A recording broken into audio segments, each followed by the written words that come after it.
So today is a huge day for a lot of reasons.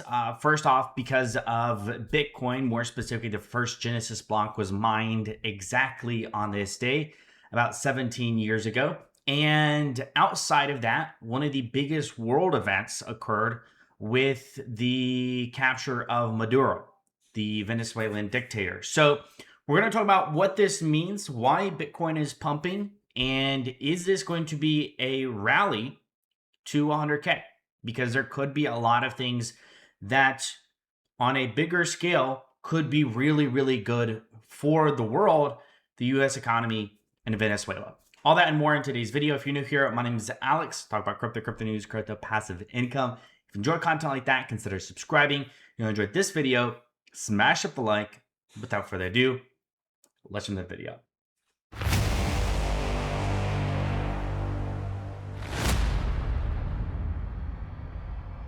All right, so this was the big news of today. The fact that Maduro was captured by the U.S. military in a specialized mission.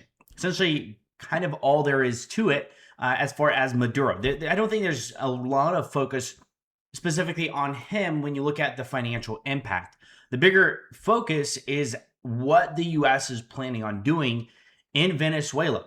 And if you listen to the press briefing, I highly recommend that you go and listen to it because essentially what you'll take away from it, and this is being very middle ground approach, not Republican, not Democrat, according to his own words, the U.S. plans to essentially take control of Venezuela for a period of time. That has essentially a question mark at the end of it because there's no standard time. There's no given.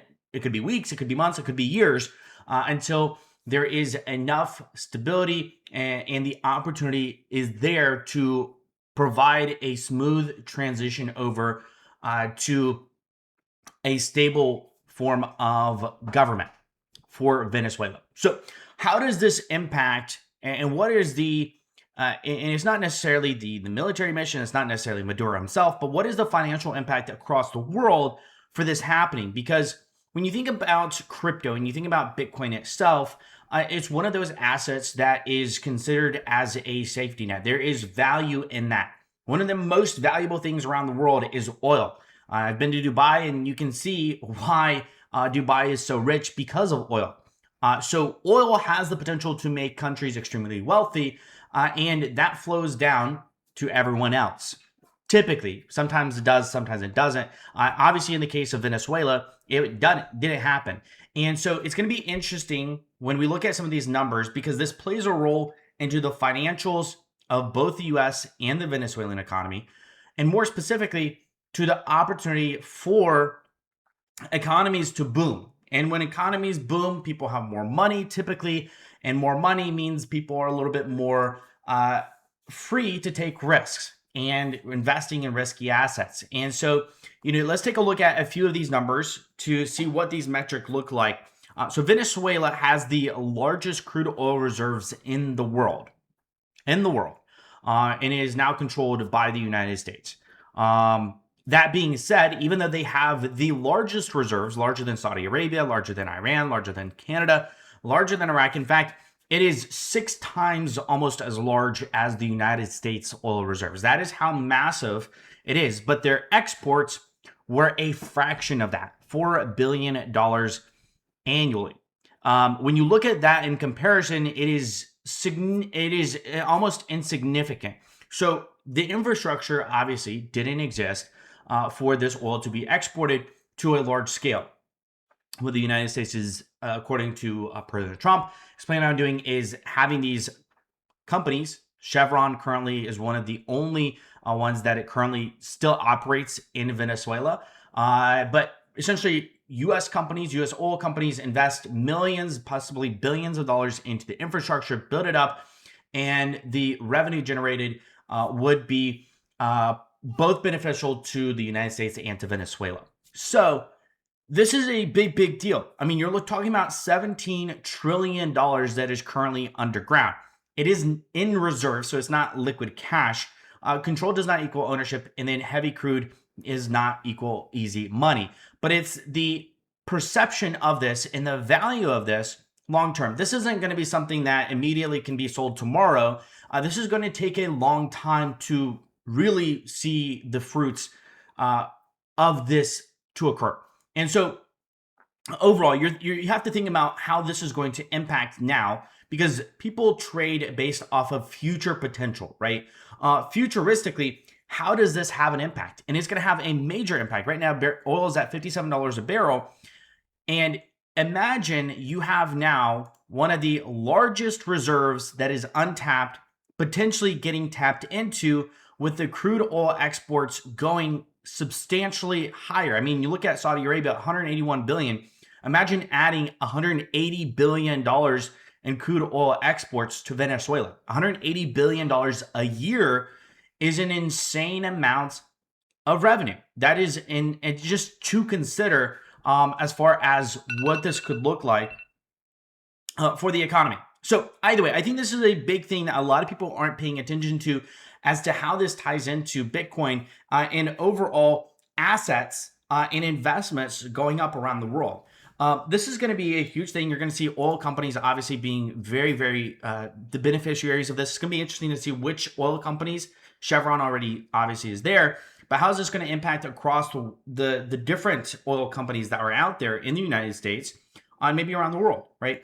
Now, I asked Grok to give kind of a breakdown of what kind of impact could this have, because right now you can't trade oil. Oil futures are going to open up, I believe, 6 p.m. Eastern Standard Time on Sunday.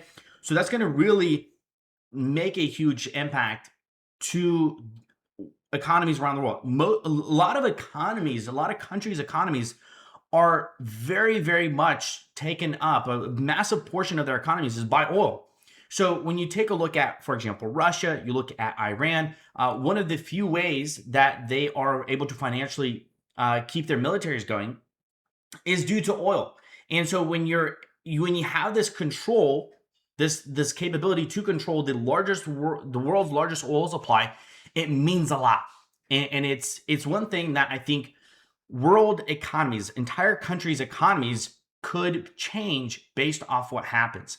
And that plays a major role into how people invest, whether it is a good, positive thing that happens or a bad thing that positive happens. And that's why we've seen Bitcoin initially crash after this occurred and now is pumping. So I think there's some potential to see a lot of good things from the impact that we see on the situation with Venezuela and what that ties into for the impact that we see for the likes of Bitcoin.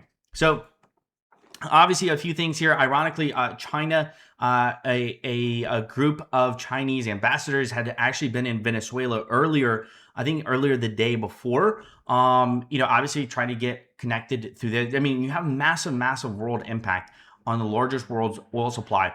This has a lot of potential to benefit the United States.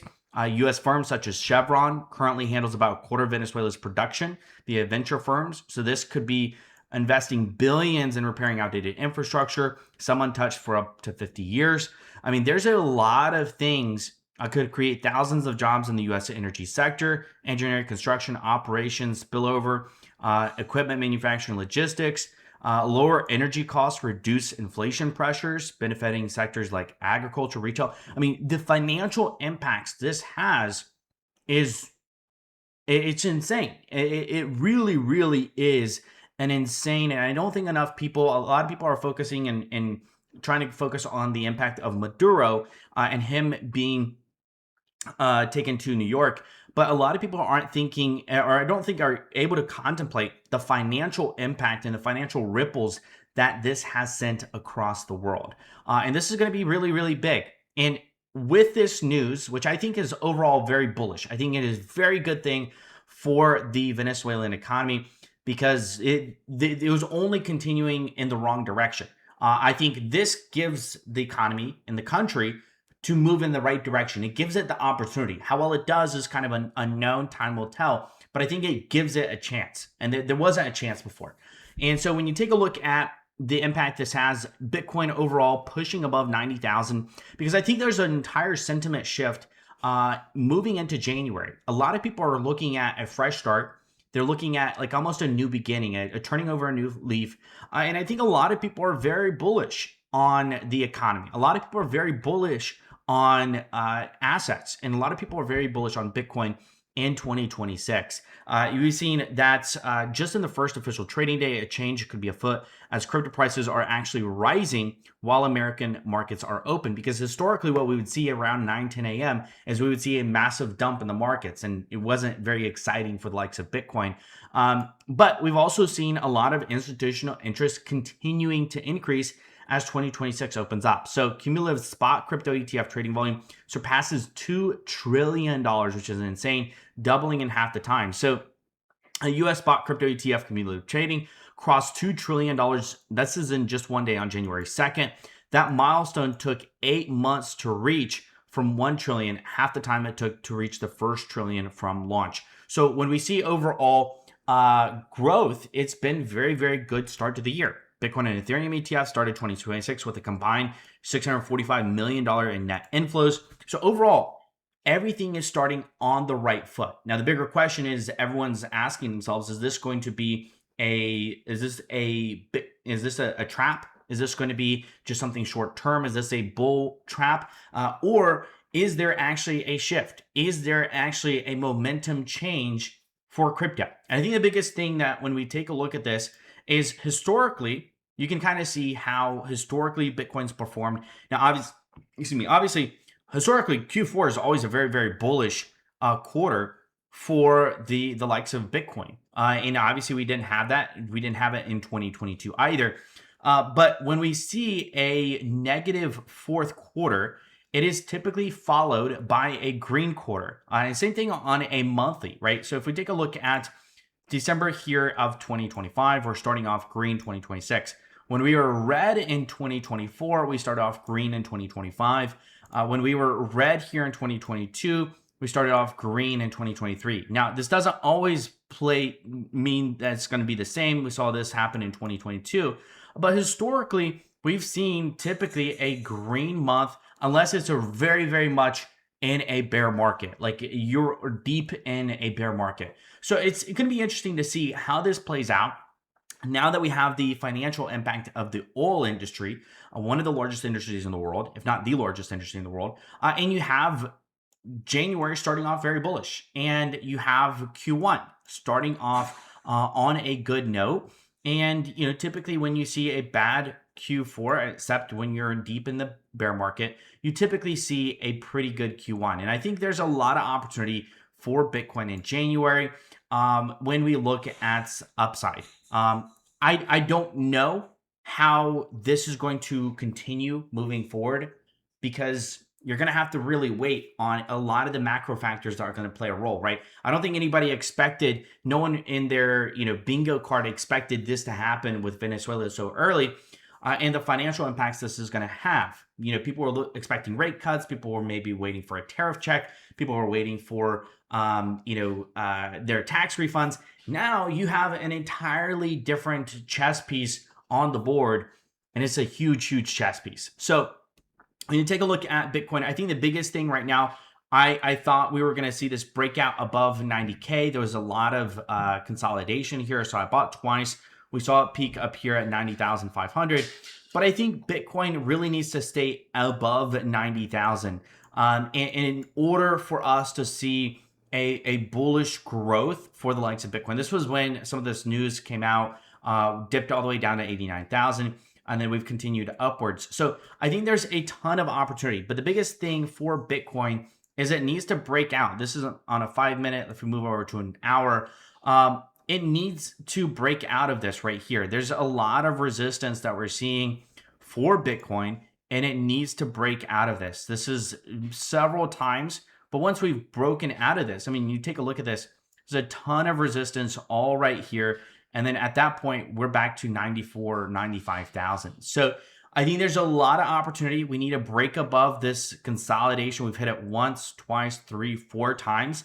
I think once it rips, it's going to rip pretty hard. But I'd love to hear your thoughts. What do you think the impact of what happened with Venezuela? What do you think of the impact for oil? And how does that correlate to an impact potentially for Bitcoin and economies around the world? Let me know your thoughts in the comment section below. If you enjoyed this video, smash the like, enjoy content like this, consider subscribing. Until next time, guys, stay invested.